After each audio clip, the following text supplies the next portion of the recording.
Hello, Amber Irwin here, co-founder of Social Speak Network.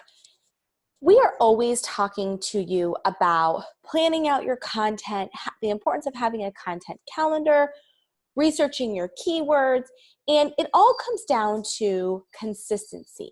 And with digital marketing, consistency is king. And this goes hand in hand with your social media posts.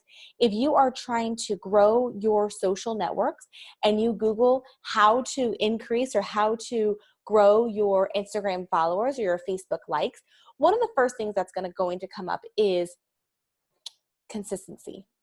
And that consistency can look different for each company. That could be maybe 2 posts per week, 3 posts per week, or a post every day. And you have to really decide what's going to be the best for your business. And if you're just getting started, maybe starting out with only 2 or 3 posts per week, and as your followers grow, increasing that to maybe 4 or 5 posts per week. You also need to look at your audience to see when are they engaging with you. So what days of the week? Maybe Mondays are really not high engagement, but Saturdays are, or Sundays. So maybe the weekdays are really when you want that engagement going on. Also think of is when your office is open. If your office is open Monday through Friday, it may make sense to just be posting Monday through Friday and not the weekends if somebody's not there to be able to monitor that activity. But you really need to have that content consistency with each social media platform.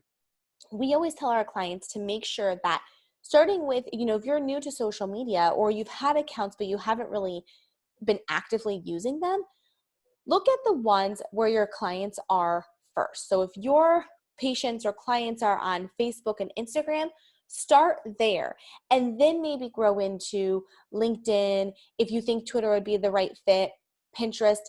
You don't have to do them all, but you need to do the ones that you are managing the right way and have that consistency with your social media posts.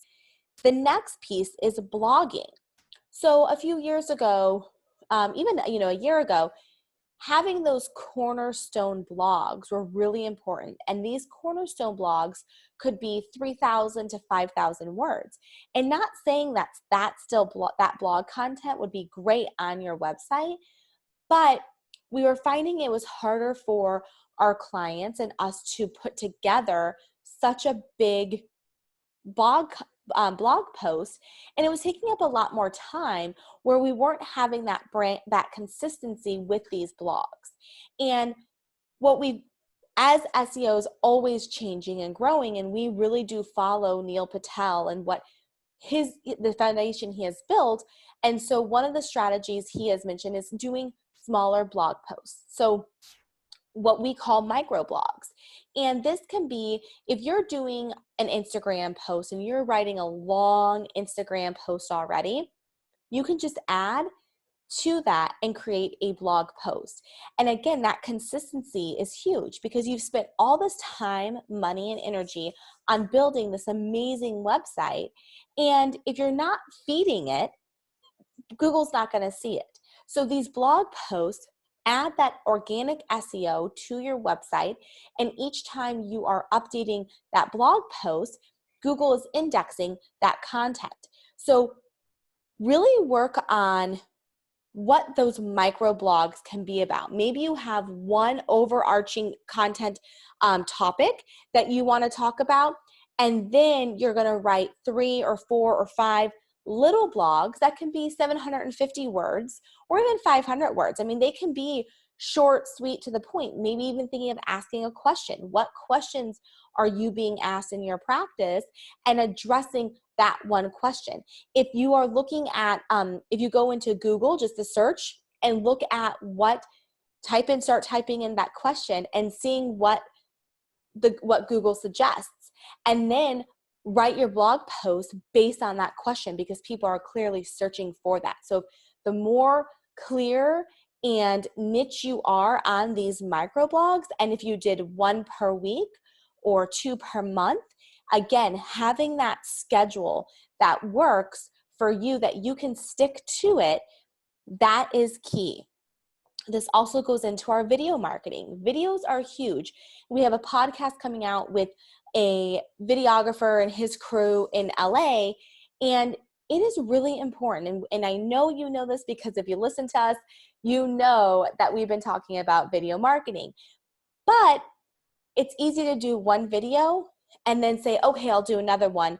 And a week goes by, 2 weeks go by, and you haven't recorded the other video. So having that plan and being able to, if you're doing these blog posts, add a video into the blog. Your social media strategy, have one video per week. Be consistent.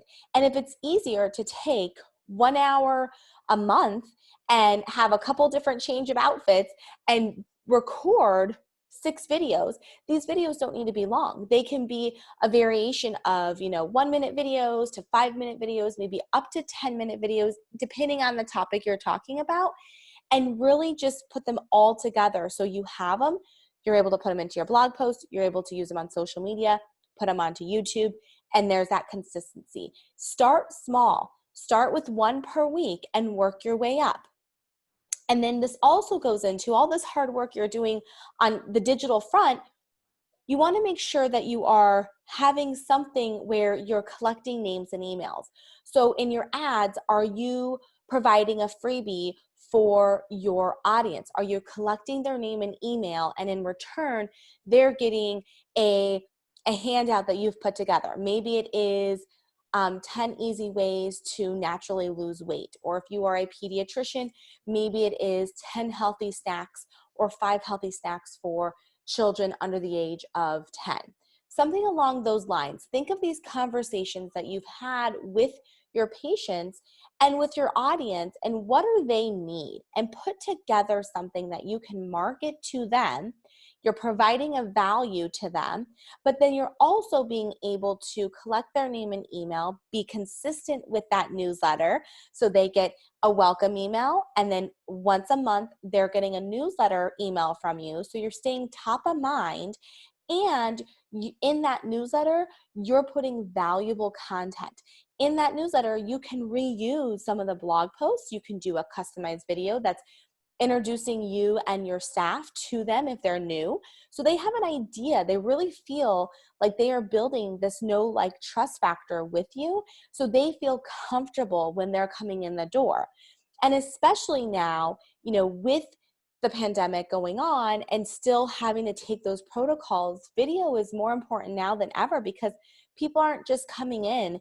They're doing their research. They're trying to figure out where they really want to go. So having that consistency with a newsletter is really important. And if you're taking it one step further and you have any podcasts, again, all of these tools are a great way to get in front of your audience and grow your client base. That's all digital marketing is, building those relationships, nourishing those relationships, and turning those relationships into paying patients or clients. And all of these tools have a specific way to help do that. And so it's important to make sure you know how to use them for your advantage, but that you're not overwhelming yourself either. So if you need help really honing in on this digital marketing strategy and what that consistency looks like for you and your practice, we would love to sit down with you on a video chat and go over, what are you guys currently doing? How can we implement new things and help with building that consistency to make sure that your efforts online are working for you? So head on over to socialspeaknetwork.com and click free consultation. See you.